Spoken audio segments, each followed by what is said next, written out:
Detičieky tam pozri.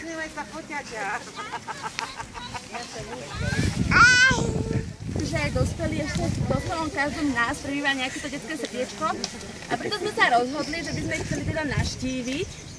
Áno, ja som bola taká malá. Aj ty si bola, Starinka, taká malá. Áno. A preto by sme chceli navštíviť teda tento krásny les. Počuli sme o ňom, že je tu veľa rozprávkových bytostí. Čo je na to pravda? Je to pravda, ale to už bolo dávno. A mohla by si nám niečo bližšie o tom povedať? No, poviem vám, ale si to musíte nejak zaslúžiť. Zaslúžime si to, decka? Áno!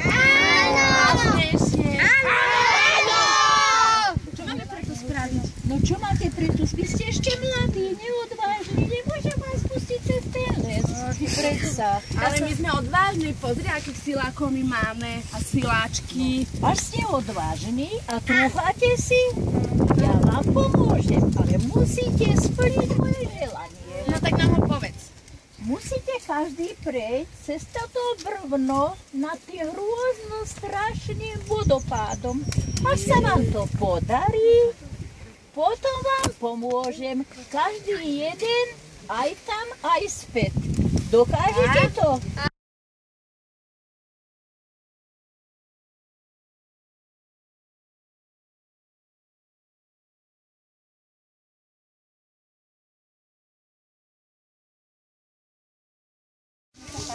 Áno, poďte za ním ďalší, môže.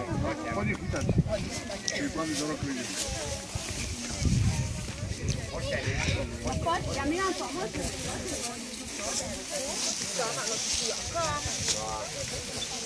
No vidíš, babička, aké my máme šikovné deti? Babička sa nečekáva. Poď, Julianka, pekne.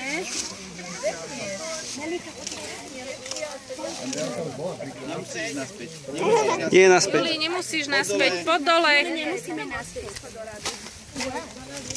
Poď sem. Ahoj. A so mnou? Ide dodaj, ja ti ju zoberiem. Ja ju mám, nechaj mi. O, šikovná. Natálka. Už si bola?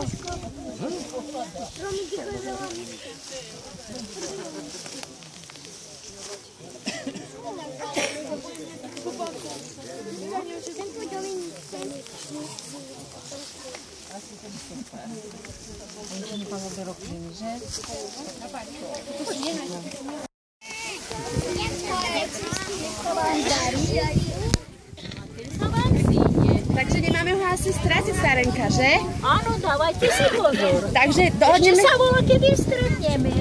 Tak vám pomôže, nech sa páči. Môžete ísť do lesa. Ďakujeme, s Pánom Bohom, Starenka. S Pánom Bohom. Takže deti,